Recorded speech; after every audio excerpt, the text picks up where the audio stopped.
Kolkata doctor கேஸ்ல இப்போ அவங்க அப்பா வந்து சமீபத்துல அவங்க அப்பா அம்மா 2 பேரும் சேர்ந்து போலீஸார் வந்துட்டு காசு எல்லாம் கொடுக்கறதுக்கு ட்ரை பண்றாங்க. இந்த கேஸ் அப்படியே அட்டு ஒழியமா ஒண்ணுமே நடக்காத மாதிரி மூடுறதுக்கு ட்ரை பண்றாங்க.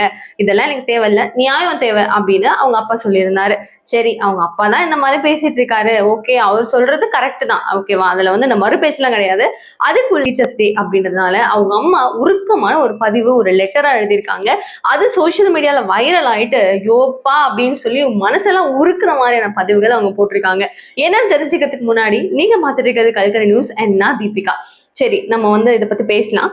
இப்போ அவங்க அம்மா வந்துட்டு டீச்சர்ஸ் டேக்காக ஃபுல்லா அவங்களுடைய பொண்ணோட கேரக்டர், அவங்க எப்படிப்பட்டவங்க, அவங்க பொண்ணு யாரு அப்படின்ற பத்தி ஃபுல் அண்ட் டீட்டெயிலா எழுதியிருக்காங்க. என் பொண்ணுக்கு வந்து சின்ன வயசுல இருந்தே டாக்டருக்கு படிக்கணும், ஒரு பெரிய ஆளா ஆகணும் அப்படின்றது ரொம்ப பெரிய ஆசை.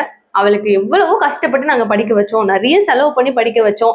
ஆனாலும் அவ எல்லாத்தையுமே தாண்டி எனக்கு பின்னாடி என் பேருக்கு பின்னாடி அந்த டாக்டர்ன்னு நான் போட்டுக்கணும், எனக்கு பணம் காசு பெருசு இல்லை, ஆனா நிறைய வரவங்களுக்கு எல்லாம் நான் ஹெல்ப் பண்ணணும், கரெக்டான ஒரு மருத்துவத்தை கொடுக்கணும் அப்படின்னு சொல்லி அப்போல இருந்து பேசுவாங்க. இன்ஃபேக்ட் நம்ம வீட்டுல இருக்கிற ஒரு பர்சன்ஸ் பத்தி நம்ம பேசுவோம், நம்மளுக்கு தெரியாம இருக்குமா?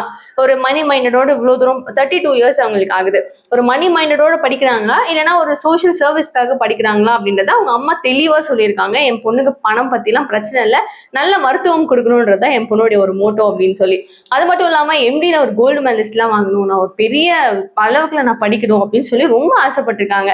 டே அண்ட் நைட் ரொம்ப கஷ்டப்பட்டு படிச்சு இங்க இருந்து டியூட்டி முடிச்சுட்டு, அதாவது வீட்டுக்கு வந்தாங்கன்னா படிக்கிறது அப்படி இப்படின்னு இருக்குமா. அங்க போனா ஃபுல் அண்ட் ஃபுல் வீட்டுக்கு கூட ஃபோன் பண்ணி பேசாம அவங்க பேஷண்ட்ஸை மட்டும் கவனிக்கிறதுல அவ்வளவு பிஸியா இருக்கிற ஒரு பர்சனா. ஸோ இந்த அளவுக்கு அவ இருந்திருக்கா அப்படின்னா டீச்சர்ஸ் உங்களுக்கு தான் வந்து நான் நன்றி சொல்லணும். இந்த நாள்ல வந்து நான் உங்க எல்லாருக்குமே கடமைப்பட்டிருக்கேன் இந்த மாதிரி ஒரு பொண்ணு கொடுத்ததுக்கு. ஆனா இவ்வளவு ஆசையோட படிச்ச அந்த பொண்ணு கனவு எல்லாத்தையுமே சதைச்சு ஒரே ராத்திரியில மூடிட்டாங்க, இதனால தாங்கிக்கவே முடியல அப்படின்னு சொல்லியிருக்காங்க. அது மட்டும் இல்லாம அவங்க சொன்ன உருக்கமான பதிவு என்னன்னா, ஆர்ஜிகர் ஹாஸ்பிட்டல்ல இருக்கிறவங்களாகட்டும், இல்லை அவளோட ஃப்ரெண்ட்ஸ் ஆகட்டும், நர்ஸு, ஸ்டாஃப் அண்ட் பிரின்சிபல் கூட இருக்கிறவங்க அப்படின்னு பல பேர் அவளை தெரிஞ்சவங்க இருப்பீங்க. நீங்க என்னோட குடும்பம் போல எங்க எல்லாருக்காகவும் போராட்டம் பண்றீங்க, என் பொண்ணை வச்சு பண்ணிட்டு இருக்கீங்க, எனக்கு அதெல்லாம் ரொம்ப பெரிய ஒரு சந்தோஷம் தான். ஆனா இதுல முக்கியமா ஸ்டாஃப் எல்லாம் இருக்கீங்கல்ல, டாக்டர்ஸ் நர்ஸ் எல்லாம் இருக்கீங்கல்ல, என் பொண்ணை வந்து ஃப்ரெண்டா நினைச்சு பழகிருப்பீங்கல்ல, உங்களுக்கு ஏதாச்சும் ஒரு உண்மை தெரிஞ்சா ப்ளீஸ் வெளியே வாங்க, யாரை நினைச்சும் பயப்படாதீங்க, தைரியமா வந்து எங்க கிட்ட சொல்லுங்க, நாங்க வந்து எங்க பொண்ணுக்கு ஒரு ஜஸ்டிஸ் கிடைக்கிறதுக்காக நீங்க உதவுங்க, நாங்க உங்களுக்கு உதவி பண்றோம் அப்படின்னு மாதிரிலாம் அவங்க அம்மா பதிவு பண்ணியிருக்காங்க. ஸோ என்னையும் அம்மாவா நினைச்சுக்கோங்க, என் பொண்ணு மாதிரி தான் நீங்களும், என் பசங்க மாதிரி தான் நீங்களும். அவங்க கெஞ்சின அந்த லெட்டர்ல இருக்கிற வேர்ட்ஸ்லாம் சீரியஸா ரொம்ப ஒரு எமோஷனலா தான் இருந்துச்சான்.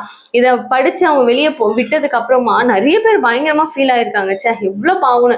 ஒரே ஒரு பொண்ணை அவ்வளவு தூரம் அழகா வளர்த்து, ஏதோ ரொம்ப அந்த குழந்தை, இந்த பூமாலை குரங்குலாம் ஒரு பழமொழி இருக்கும் கரெக்டா, அதே மாதிரிதான் பூவை கட்டி குரங்கு கிட்ட கொடுத்த கதை மாதிரிதான் இவ்வளோ தூரம் அழகா பண்ணி வச்சுட்டு லாஸ்ட்ல என்ன நடந்துச்சுன்னே தெரியாம ரொம்ப சீரியஸா ஒரு பாவமான விஷயம் தான்.